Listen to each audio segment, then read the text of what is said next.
Muy buenas tardes, bienvenidos a una nueva emisión de nuestro programa Prevención TV, novena temporada en el aire, novena primavera que se nos viene encima ya haciendo el programa. Y como la primavera se viene encima y es el momento de volver a salir al sol, a hacer prácticas de todo tipo, deportivas en la medida de lo posible. Y la gente plantea cambios en la primavera, ¿no? Sí, correcto. Entonces, y ahora están muy de moda las carreras, sí, de medio fondo, sí, de 5.000, de 10.000, de 22 kilómetros y la maratón. Maratones? Y la maratón. Entonces, la idea del programa es hoy volver a hablar de algo que nos han escuchado hablar antes, que es cómo debe prepararse uno para esto, si esto es apto para todo el mundo, si no lo es, y cuál sería la mejor manera por allí de tomar decisiones en este sentido. Así que luego de un breve corte estamos con Javier hablando del programa. Bueno, tal cual lo planteó Fernando en el primer bloque, hoy vamos a hablar de qué controles médicos tenemos que hacernos si estamos decididos a hacer un cambio en nuestro estilo de vida, comenzar con la actividad física, y qué estudios desde el punto de vista cardiológico nosotros tenemos que hacernos para tener la certeza de que no vamos a tener ningún inconveniente. Tuvimos la desgracia en una media maratón de Buenos Aires que un atleta de élite falleció. Por lo tanto, uno piensa que un atleta de élite seguramente debe tener hecho unos excelentes controles para testear, a ver, inclusive la evaluación que hacen ese tipo de deportistas de alto rendimiento, obviamente supera con creces lo que normalmente uno puede hacer. Pero hay estudios básicos elementales que nosotros debemos tener como para decidir iniciar una actividad física. Así que en eso vamos a centrar todo este programa, de manera tal de que ustedes tengan una idea clara de qué estudios deben realizarse para tener la tranquilidad y la seguridad de que no van a tener ningún inconveniente practicando una actividad física. ¿Qué actividad física le recomendamos a los pacientes y qué estudios, Fer, serían primordiales que el paciente se haga y por qué? Bueno, antes de hablar de esto, que sería lo lógico para ustedes, lo primero es plantearse, Javier termina de decir, se nos muere alguien corriendo una maratón, habían transcurrido apenas 4 kilómetros de la maratón y un segundo paciente muy joven terminó internado con una angioplastía coronaria y un stent. Y ustedes me dirán, a ver, ¿la gente que organiza no toma recaudos? Sí, la gente que organizó tomó todos los recaudos. Toda esa gente que ustedes vieron correr, todos ellos habían hecho mínimamente una prueba de esfuerzo. Entonces, ¿qué falló? O por ahí ¿Existe simplemente... la posibilidad de que pase algo malo? Sí, sí existe. O por ahí un acto físico, punto. Hay que ver qué implica ese acto físico. La gente que organizó la maratón dijo que uno de los requerimientos era la prueba ergométrica. Bueno. Ahora bien, ¿se puede morir uno a pesar de una prueba ergométrica correcta? La respuesta es sí. Y evidentemente, la práctica. ¿Qué chance? ¿Cuánto? ¿A quién le puede pasar? Se mueren más o menos en este tipo de pruebas, pudiéndolas correr teóricamente de acuerdo a una prueba ergométrica, 3 pacientes cada 100.000. Es decir, que si usted hubiera organizado 5 maratones como esta, hubiera tenido 3 muertos a lo largo del año y uno hubiera pensado qué tragedia. Pero en realidad hay más cosas que uno tiene que ir mirando, porque usted puede hacer una prueba de esfuerzo que sea totalmente correcta. ¿Qué significa totalmente correcta? Usted no tuvo, su corazón no tuvo ningún problema, su corazón se aguantó una frecuencia cardíaca importante, 150, 160 latidos por minuto, pero usted no tuvo el dolor de pecho, usted tuvo el cansancio lógico, su electrocardiograma no cambió, su cardiólogo no le va a decir que su corazón anda mal porque su corazón no anda mal. Y entonces, ¿por qué con una prueba de esfuerzo correcta a mí me pueden bochar que salga a correr? Se lo pueden bochar porque usted se sentó en la bicicleta a 70 por minuto, hizo un poquitito de fuerza para mantener la velocidad y su corazón saltó de 70 a 120. Entonces usted no está entrenado y no está apto para correr ni una hora ni dos esto. Entonces hay otras cosas que uno tiene que mirar más allá a veces para poder decir puedo o no. Hay algo más allá de lo que nosotros vamos a hablar que se llama entrenamiento. Si usted me viene a decir hoy quiero correr, yo le voy a pedir las pruebas que Javier me pidió que habláramos, pero después de eso usted tiene que organizar un plan X para poder correr determinada distancia en determinado tiempo. Si no, olvídese porque lo único que va a tener son complicaciones. Lo que dijo Fernando respecto a la prueba ergométrica también, no solo la frecuencia cardíaca se puede disparar, sino que también se puede disparar la presión arterial. Es decir, por ahí un paciente que desconoce que es hipertenso, en la prueba de esfuerzo hace una hipertensión reactiva con el ejercicio, muy importante, la cual tiene que estar controlado, protegido, medicado en función de eso. Y por otro lado, las distancias que se corren, los planes de entrenamiento tienen que estar adaptados a las distancias que ese paciente va a correr. Para darles un ejemplo, si un paciente quiere correr una media maratón, que son 22 kilómetros, el entrenamiento diario tiene que ser por lo menos entre 8 kilómetros diarios, todos los días tendría que correr ese paciente para poder correr 24. Y si uno quiere hacer una maratón, son 42 kilómetros, tendría que correr una distancia equivalente a la misma proporción que dijimos recién. Por lo tanto, 15 kilómetros todos los días. 15 kilómetros todos los días para que ese paciente llegue con 45. ¿Por qué? Porque el organismo se entrena y califica para esa distancia que uno se entrenó.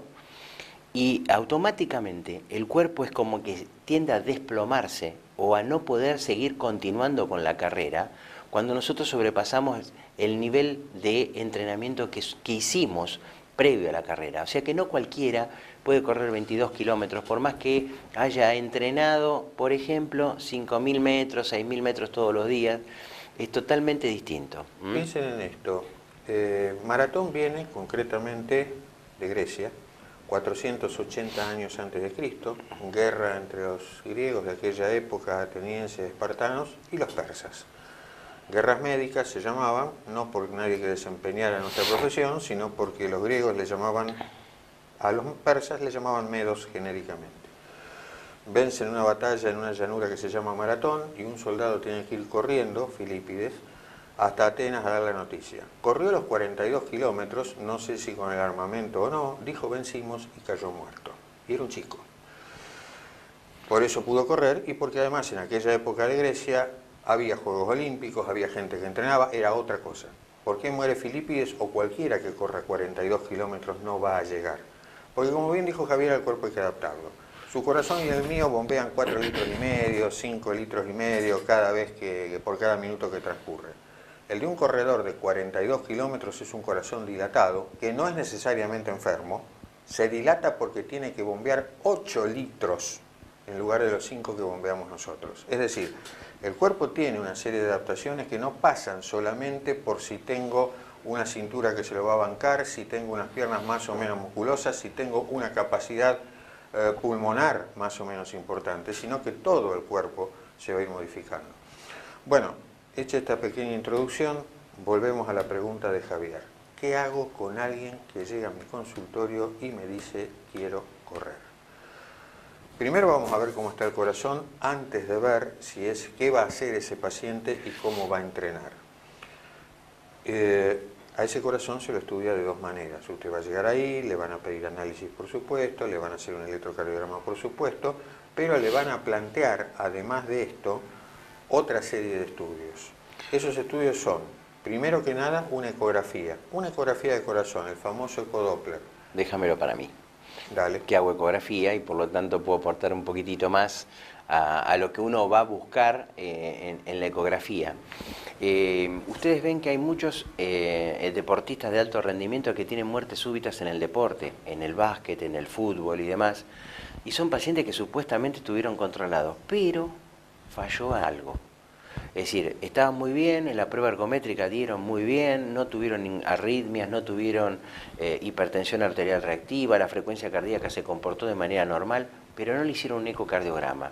Y en el ecocardiograma se diagnostica una patología que se llama miocardiopatía hipertrófica, que es el crecimiento desmedido del septum, que eso es una cosa que lo tenemos de nacimiento, no secundaria a hipertensión arterial, porque cuando un paciente que tiene hipertensión arterial puede crecer el septum y puede crecer la pared posterior, pero este paciente puntualmente tiene el septum muy grueso y ese septum muy grueso me bloquea o me tapa parte de la salida de la arteria aorta, que es por donde sale toda la sangre del organismo.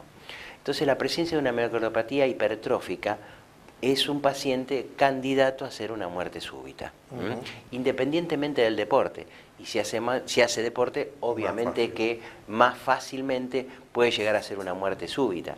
O sea que la miocarditis hipertrófica, que es muy simple de diagnosticar a través de un ecocardiograma, si no se hace y se desconoce, puede ser una de las causantes de una muerte súbita en un deportista de alto rendimiento, seguramente múltiplemente estudiado, con pruebas ergométricas, con saturación de oxígeno, con máscara, con pendientes, con bandas, con velocidades impresionantes en cuanto a la cinta y con pendiente también, o sea que le van levantando la altura.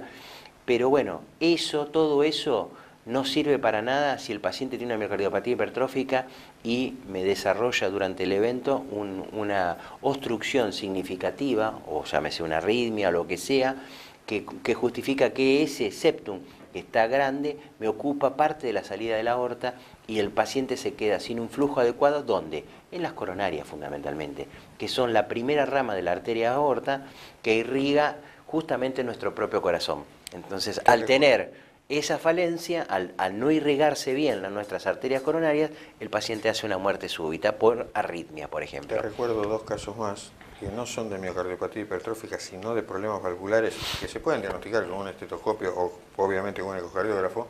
¿Te acordás del Toro Funes primero? Acá Sí, el aórtico. Aórtico, y después el nigeriano Canú, que mucho más acá en el tiempo, uno supone profesional de élite en Europa y hubo que cambiarle la válvula para que pudiera seguir jugando. Bueno, breve corte, nos están haciendo seña, no toque el control remote y seguimos con los controles que usted debe realizarse para realizar una actividad física no competitiva, si ustedes quieren, y no tener inconvenientes en el intento. Breve corte y continuamos con el programa.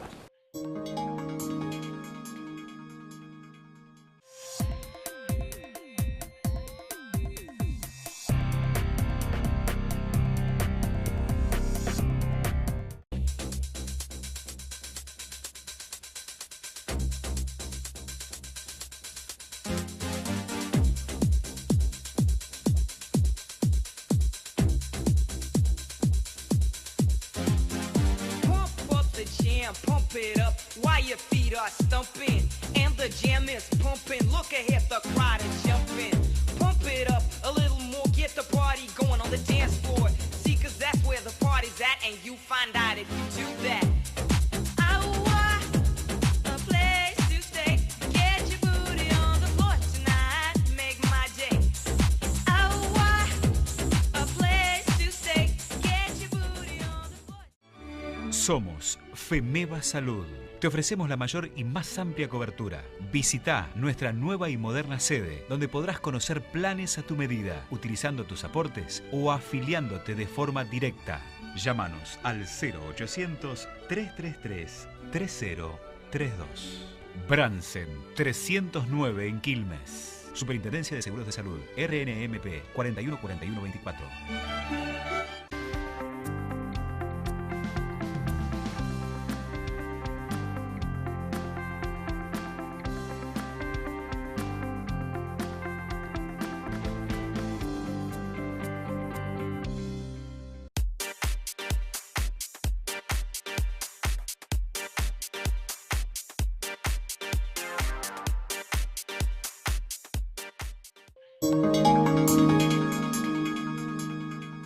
Bueno, volviendo del corte, estábamos hablando de la miocardiopatía hipertrófica y Fer nos aportó de dos casos muy concretos, que uno es el de Funes, que estaba jugando en River y se le detectó una estenosis aórtica. Es decir, es esa arteria que sale del corazón, la aorta, que tenía una obstrucción en su válvula. Por lo tanto, el flujo se ve restringido, la cantidad de sangre, y eso, como es una cosa, probablemente haya tenido por la edad una aorta bicúspide, en vez de tener 3 patitas, la válvula tuvo 2, y se calcificó en forma precoz y generó un cierto grado de obstrucción, y en un paciente de alto rendimiento obviamente eso se va a sentir porque la cantidad de flujo es menor. El Búfalo Funes se complicó porque esa válvula también se infectó, hubo complicaciones desde el punto de vista infectológicas, no falleció, digamos, en el deporte a través de la válvula que estaba enferma, sino justamente cuando se le solucionó el tema de la válvula, se le hizo el reemplazo valvular, hubo complicaciones que lamentablemente se llevaron la vida del querido Búfalo Funes, jugador del 9 de River. Y bueno, y con el otro seguramente pasó esto que a mí me sorprende, que muchos jugadores que por ahí no llegan, jugadores de primera división, no tienen un ecocardiograma. En ese sentido tenemos que felicitar a la URBA. La URBA es muy consciente de esta patología de la miocardiopatía hipertrófica, y por supuesto también de acuerdo al tipo de lugar opuesto que juega el jugador, llámese pilares y demás, un espinograma, una radiografía completa de columna para ver si no hay ningún problema, y está incluido ya en los pacientes que ingresan a primera división, inclusive el ecocardiograma, o sea, figura dentro de los controles médicos que se tiene que hacer.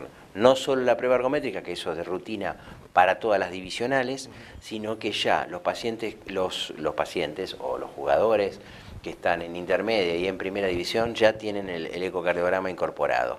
Tampoco hay necesidad de hacerlo todos los años. Con un primer año y descartando el cuco, que es la miocardiopatía hipertrófica, ya uno se queda tranquilo. Hablando de la prueba ergométrica, porque la hemos citado unas cuantas veces a lo largo del programa, una prueba de esfuerzo normalmente se hace de dos maneras. O usted va a subir a una bicicleta o usted va a correr en una cinta. Si usted va a subir a una bicicleta, se va a dar cuenta que va a tener que mantener una velocidad determinada contra un peso que le van a ir aumentando progresivamente. Usted va a notar que tiene cada vez más dificultad para pedalear, pero usted me tiene que mantener esa velocidad. Normalmente esa carga se va incrementando cada 3 minutos, además el cardiólogo que está con usted va a escuchar su corazón, le va a tomar la presión y le va a sacar un electrocardiograma, una tira. En el treadmill lo que se va haciendo es, usted no va poniendo cargas, pero usted empieza caminando, le van aumentando la velocidad de la cinta y usted termina corriendo. En definitiva, lo que nos interesa de esto es, por supuesto, que el electrocardiograma no refleje cambios respecto del basal, que usted no tenga síntomas y que la presión suba dentro de los márgenes que tiene que subir. Recuerde que la que va a subir es la máxima. Recuerde que la mínima se debe mantener o caer, de lo contrario usted es o va a ser hipertenso.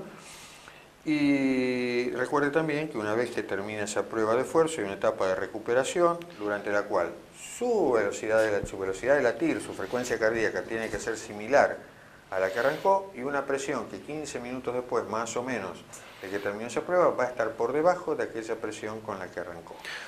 Ahora, cuando uno pregunta con la prueba ergométrica, ¿qué frecuencias cardíacas buscamos en la prueba ergométrica?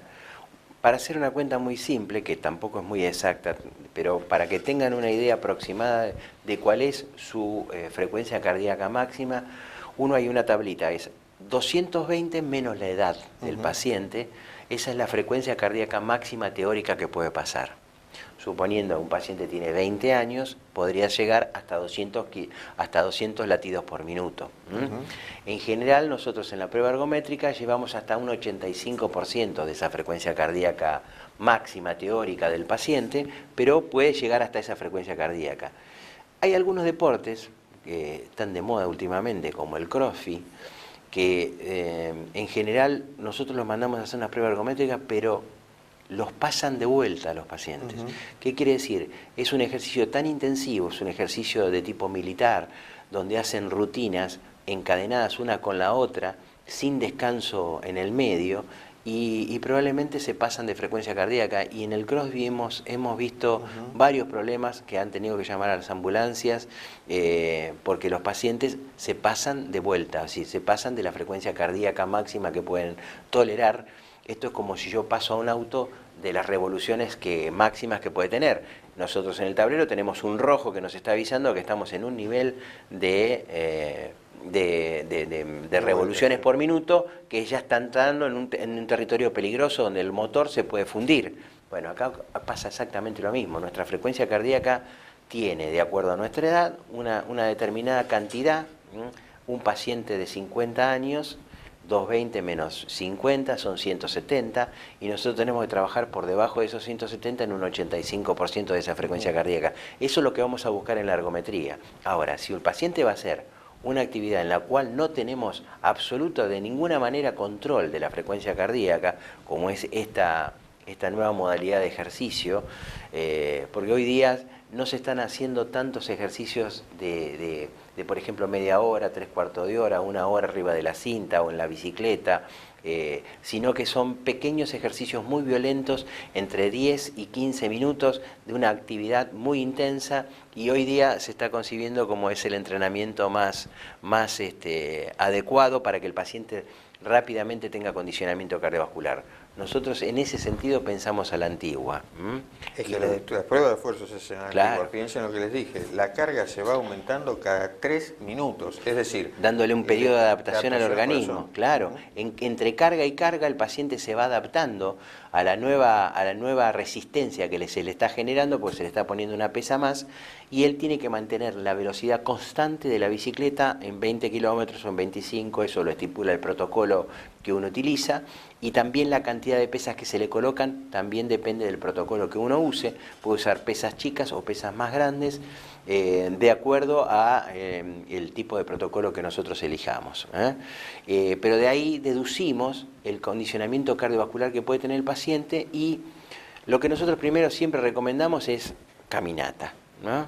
Acá quiero hacer una aclaración, porque Javier también decir lo que nosotros siempre recomendamos es caminata, y esto es cierto, porque nosotros desde el punto de vista cardiovascular, para nosotros es un ejercicio altamente satisfactorio desde el punto de vista cardiovascular y metabólico. Y de bajo impacto, digamos. Pero a usted se le puede ocurrir, yo quiero hacer otra cosa que me motive, y acá entra en juego justamente esto de la caminata versus otras actividades. Lo primero que usted se tiene que fijar es cuánto pesa. Usted me dirá, usted está loco, que voy a hacer deporte. No, no estoy loco. Cuando usted camina, usted tiene que saber que sus rodillas están bancando exactamente el triple de su peso. Es decir, que si usted pesa unos 100 kilos, para sus rodillas, en tanto usted va caminando, son 300. Si trota, hay que multiplicar por 7, y si corre, por 13 o 14. Entonces, lo primero que yo tengo que saber, más allá del cardiólogo, hay otro especialista, traumatólogo, ortopedista, al que voy a tener que ir a ver necesariamente antes de hacer cualquier otra actividad que tenga, como bien termina de definir Javier, impacto. Si es un impacto más importante que la caminata, entonces no es solamente considerar la parte cardiovascular, sino que también tenemos que saber qué edad tenemos, y en base a esto, cómo están nuestras articulaciones. O sea, el sistema osteomuscular es importante que sea evaluado por un traumatólogo para ver si nosotros no tenemos ningún problema sobreagregado al que le vamos a agregar con esta caminata, o con el trote, o con los que les gusta correr. Tengan en cuenta algo, estos maratonistas que corren, por ejemplo, en 2 horas 5 los 44 kilómetros, 2 horas 6, ustedes lo ven al cabo de 10 o 15 años y prácticamente no pueden caminar. ¿Por qué? Porque trabajan sobre cemento. En general, las grandes carreras son en ciudades, la maratón de Nueva York, la de Boston, la de Buenos Aires, es sobre piso duro, con lo cual el impacto es mayor, y esos pacientes están corriendo. Si bien son chiquititos, flaquitos, pesan 50 kilos por ahí, uno los mira y dice son unos alfeñiques, pero es 50 kilos por 13. Entonces, esos pacientes terminan destrozando sus articulaciones, sobre todo la cadera y las rodillas y los tobillos. Por lo tanto, después que termina la actividad, esos pacientes realmente quedan invalidados. Sí, para rehabilitación. Para rehabilitación. Bueno, se nos fue el programa. Entonces, antes de iniciar cualquier actividad física, consulte con su médico clínico para que le haga un laboratorio, para ver si no tenemos una diabetes, si no tenemos un colesterol elevado, cómo están nuestros parámetros del riñón, para no encontrar ninguna sorpresa. Y después, prueba ergométrica de rutina, sí o sí, si uno quiere encarar, por más que sea una caminata, debemos tener una prueba ergométrica porque estamos evaluando otras cosas, no solo la capacidad aeróbica o si estamos en condiciones de sino simplemente cómo está nuestra presión, cómo está nuestro corazón, si nos genera arritmia mientras yo camino, etc. Entonces, primordial, y si queremos hacer alto rendimiento, bueno, ya las exigencias de las pruebas van a ser con consumo de oxígeno, más sofisticadas, para realmente determinar en un paciente de élite que si está en condiciones de bancarse una prueba de esta envergadura. Breve corte y cerramos el programa. Bueno, llegamos así al final del programa de hoy. Esperamos que les haya agradado. Como siempre, las consultas a través de las redes sociales.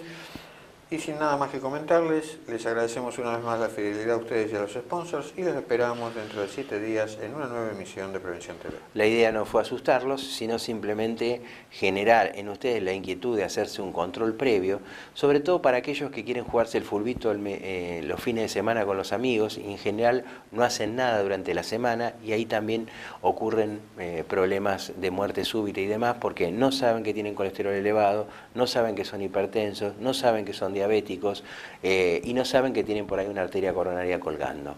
Entonces, para eso va el mensaje de este día y bueno, sin nada más que decirles, los esperamos dentro de 7 días en una nueva edición de Prevención TV.